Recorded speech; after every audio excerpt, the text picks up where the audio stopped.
भाग्य की रोटी रोचक कहानी। पुराने जमाने में सूरजगढ़ गांव का राजा वीरेंद्र हुआ करता था। वह बहुत अकड़ू, घमंडी और बददिमाग था। अपने आगे किसी को कुछ नहीं समझता था और अपनी खिलाफत करने वालों को कड़े से कड़ा दंड देता था। साथ ही वह कुछ कुछ सनकी भी था। एक दिन उसकी सनक ने उसे यह विचार दिया कि जरा अपने परिवार के लोगों से भी तो यह जाना जाए कि सब लोग उसके बारे में क्या विचार रखते हैं। अपने परिवार में जाकर उसने अपनी पत्नी सौम्या के पास पूछा, प्रियेश्वरी, हम वर्षों से साथ रह रहे हैं। मैंने तुम्हें सब कुछ दिया। बताओ, यह सारा सुख शांति किसके भाग्य से उपलब्ध है। सौम्या अपने पति की गोद में लेट गई और बोली, आपके भाग्य से हे स्वामी, अगर आप ना होते तो मैं यह सारा सुख भोग पाती। राजा वीरेंद्र ने मुस्कान भरे स्वर में कहा, तुम्हारी बात में सच्चाई है। तुम दुनिया की सबसे अक्लमंद महिला हो। इसके बाद राजा ने अपनी बेटियों को बारी बारी से बुलाया और यही सवाल किया। बड़ी छोटी राजकुमारियों ने तो वैसे ही जवाब दिया जैसा राजा वीरेंद्र चाहता था, लेकिन सबसे छोटी राजकुमारी पुष्पा ने कहा, पिताजी, सबका भाग्य तो रचनहार ही लिखता है। उसी ने मेरे भाग्य में यह सुख लिखा है और उसी के लिखे से मुझे आपकी पुत्री के रूप में जन्म मिला है। पुष्पा के इस जवाब से सनकी राजा वीरेंद्र को गुस्सा चढ़ गया। फिर भी अपने गुस्से पर काबू रखते हुए बड़े प्यार से बोले, मेरी छोटी सी गुड़िया, तू मेरी बात ठीक से नहीं समझी। मैं यह पूछ रहा हूँ कि हमारे राजमहल में तू जो रोटी खाती है वह किसके भाग्य से खाती है। कौन खिलाता है तुझे रोटी पकवान। ये मेरा भाग्य है क्योंकि मैंने तुझे अपनी पुत्री के रूप में जन्म दिया है। इस संसार में हर कोई अपने अपने भाग्य की रोटी खाता है। मैं भी अपने भाग्य की रोटी खाता है। मैं भी अपने भाग्य की रोटी खाती हूँ।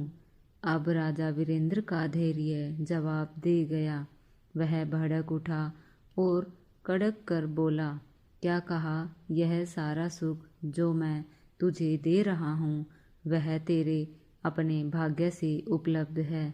मूर्ख, तू मेरी अनुकंपा को अपना भाग्य बताती है। निकल जा मेरे घर से। मैं तेरी शक्ल भी नहीं देखना चाहता।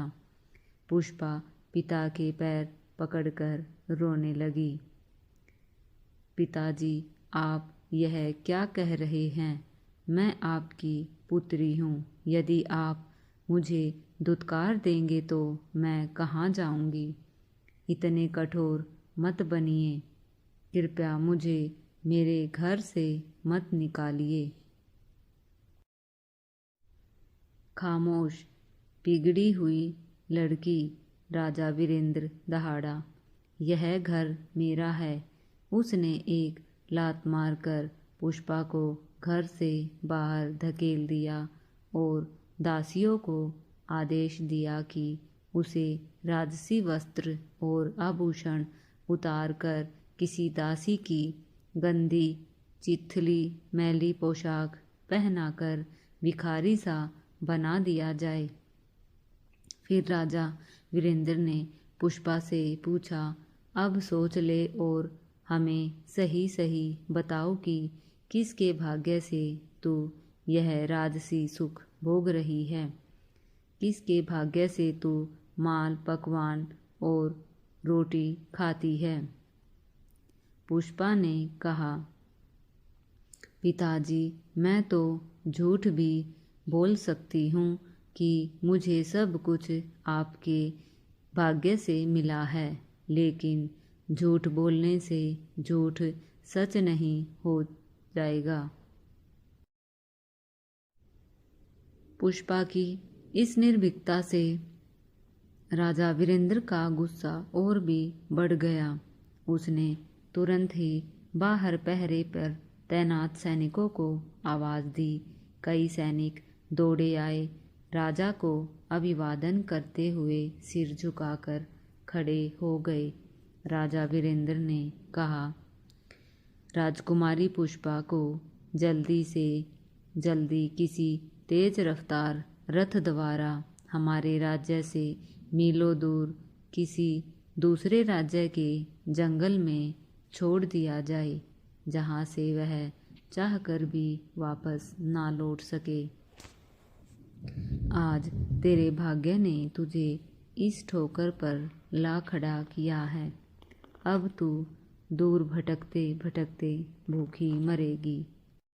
पुष्पा रोती रही, मगर राजा वीरेंद्र को अब उसकी बात समझने का मन नहीं था। उसकी आज्ञा टालने की हिम्मत किसी सैनिक में भी नहीं थी। सैनिक पुष्पा को घसीटते हुए ले गए और उसे बहुत दूर किसी राज्य की सीमा से सटे जंगल में छोड़ आ गए। इसके बाद राजा वीरेंद्र का जीवन फिर से पहले की तरह चलने लगा, लेकिन वहीं पुष्पा की तकदीर में नया मोड़ आने वाला था। भूखी प्यासी पुष्पा भटकती भटकती एक विशाल मार्ग पर पहुंच गई, जहां विजयगढ़ नगर स्थित था। उस नगर के सेठ अर्जुन विदेशों में व्यापार करके अपने दल बल के साथ वापस विजयगढ़ लौट रहे थे। अर्जुन बहुत प्रसन्न थे कि आज 5 वर्ष बाद वह अपनी पत्नी सुशीला और अपनी एकमात्र पुत्री से मिलेंगे। अचानक अर्जुन के विशाल रथ के सामने पुष्पा बेहोश होकर गिर पड़ी। अर्जुन के सेवक ने उसे उठाकर उनके पास लाया। उसके नक्श देखकर सेवक चकित रह गया और बोला, यह तो बिल्कुल मेरी पुत्री पुष्पा जैसी लग रही है, पर यह क्यों भटक रही है ऐसे भिखारी लिबास में? अर्जुन ने पुष्पा को अपने साथ लेकर विजयगढ़ की शानदार कोठी में पहुंचाया।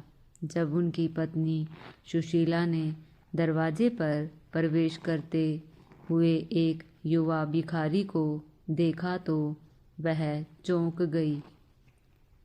यह किस भिखारी को ले आए हो? सेठ अर्जुन ने जवाब दिया, महोदय, यह तो मेरी पुत्री पुष्पा जैसी दिख रही है। मेरे द्वारा 5 वर्ष पूर्व जब आपकी बेटी पुष्पा की मृत्यु हुई थी, तब से हमारी नियति में चमत्कार हुआ है। आज यह देखो, उसी जैसा नक्श और शील हमें दिख रहा है। सेठ की दासी ने पुष्पा को होश में लाया और उसे नहला धुला अच्छे वस्त्र पहनाकर सुशीला के सामने पेश किया। दोनों स्त्रियां कह उठी, तुम कौन हो बेटी?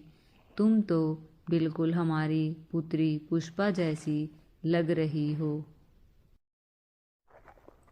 सेठ अर्जुन ने पूछा, और जब पुष्पा ने अपनी पूरी कथा सुनाई तो सुशीला ने कहा, इसलिए तो हम तुम्हारी बेटी पुष्पा को अपनाना चाहते हैं। कुछ दिनों बाद पुष्पा सेठ अर्जुन के घर अपनी सगी बेटी की तरह रहने लगी। कई वर्ष बीत गए। पुष्पा बड़ी होकर बहुत ही खूबसूरत युवती बन गई। उसी समय विजयगढ़ के वृद्ध और बीमार राजा विराज का निधन हो गया और राज्य का सिंहासन युवा और कुंवारे युवराज अभिजीत ने संभाल लिया। अभिजीत बहुत महत्वाकांक्षी था। उसने अपने राज्य के विस्तार के लिए आसपास के सभी राज्यों पर आक्रमण करके जीत हासिल की और उन राज्यों के राजाओं तथा उनके परिवारों को कारागार में डाल दिया। फिर एक दिन विजयगढ़ की जनता को अपने दर्शन देने के लिए अभिजीत ने अपनी रथ निकाल दी, जिससे सभी नागरिक उसके दर्शन कर सके। जब अभिजीत की सवारी सेठ अर्जुन के घर के सामने से निकलती हुई तभी पुष्पा छत से नीचे झांकते हुए अपने लंबे और खूबसूरत बालों को संवार रही थी। अचानक अभिजीत की नज़र ऊपर उठी और उसने पुष्पा को देखा। उसके अनुपम सौंदर्य पर मोहित होकर उसने अपने महामंत्री को पुष्पा से विवाह के लिए सेठ अर्जुन के पास भेजा। सेठ अर्जुन और सुशीला के लिए इससे बड़ी खुशी क्या हो सकती थी कि राजा स्वयं अभिजीत उनकी पुत्री से विवाह करना चाहते हैं। शुभ मुहूर्त पर धूमधाम से पुष्पा और अभिजीत का विवाह संपन्न हुआ। 1 वर्ष बाद पुष्पा का एक बहुत सुंदर गुड्डे जैसी पुत्र की माता बन गई। फिर अभिजीत ने पुष्पा से कहा, रानी जी, हम चाहते हैं कि आप सभी दास दासियों और कारागार में बंद कैदियों को हमारे राजकुमार के जन्म की मिठाई अपने हाथों से बांटे और पुत्र के सुखद भविष्य के लिए सबका आशीर्वाद प्राप्त करें। जब पुष्पा मिठाई बांटने के लिए कारागार गई तो वहां उसने अपने माता पिता और बहनें देखकर हड़बड़ाहट हो गई। राजा वीरेंद्र, रानी सौम्या और पुष्पा की अन्य बहनों ने उसे पहचान नहीं पाया, पर पुष्पा सबको पहचान गई। किंतु उसने अपने परिवार के सामने यह बात नहीं की वह पुष्पा ही है जिसे पिता ने तुत्कार कर घर से बाहर निकाल दिया था। फिर वह अपने पति अभिजीत के पास गई और उनसे कहा, सुनिए, मैं चाहती हूँ कि पुत्र जन्म की खुशी में आप सभी कैदियों को आज़ाद कर दे। आपकी इच्छा हमारे लिए आज्ञा है। प्रिय, अभिजीत ने कहा, एक बात और कहूँगा, मेरे वास्तविक माता पिता यानी राजा वीरेंद्र और रानी सौम्या को भी आज़ाद कर दिया जाए। साथ ही मेरे पिता का राज्य भी उन्हें लौटा दिया जाए। पुष्पा ने तब बताया कि किस तरह उसके पिता ने उसे अपने घर से बाहर निकाल दिया था और किस प्रकार भाग्य ने उसे सेठ अर्जुन और सुशीला को सौंपा। सब कुछ सुनकर राजा अभिजीत ने कहा, तुम्हारा दिल बहुत बड़ा है। जो अन्याय राजा वीरेंद्र ने किया उस पर हमें दया करना उचित तो नहीं, पर तुम्हारी इच्छा का सम्मान करते हुए सभी कैदियों के साथ उन्हें भी आज़ाद कर देते हैं। उनका जीवित राज्य भी उन्हें लौटा देते हैं। इस प्रकार राजा अभिजीत ने पुष्पा के अनुरोध पर चलते हुए राजा वीरेंद्र और उनके परिवार को आज़ाद कर महेंद्रगढ़ का राज्य उन्हें लौटा दिया। अपने परिवार को विदा करते हुए पुष्पा मुस्कुराते हुए कह उठी, पिताजी, आपने मुझे कभी पहचाना ही नहीं। देखिए, मेरे भाग्य ने आज भी मुझे सारे सुख प्रदान कर रखे हैं। आप भी मेरी वजह से ही फिर से अपना पुराना सुख भोगने जा रहे हैं। पर बताइए, इस सब के पीछे किसका भाग्य है? राजा वीरेंद्र हड़बड़ाकर बोला, नहीं नहीं, तेरा भाग्य ही तो था। पुष्पा मुस्कुराई और बोली, ईश्वर हर व्यक्ति का भाग्य अलग अलग लिखता है। इस संसार में कोई भी किसी के भाग्य की रोटी नहीं खाता। सब अपने अपने भाग्य की रोटी खाते हैं। रानी सौम्या और पुष्पा की अन्य बहनें भी बरसों बाद पुष्पा को देखकर खुशी के आंसू बहा बैठी। राजा वीरेंद्र भी सिर झुकाकर आंसू बहा रहे थे, किंतु अपनी सबसे छोटी बेटी के प्रति किए अपराध की शर्मिंदगी उनके चेहरे पर साफ झलक रही थी।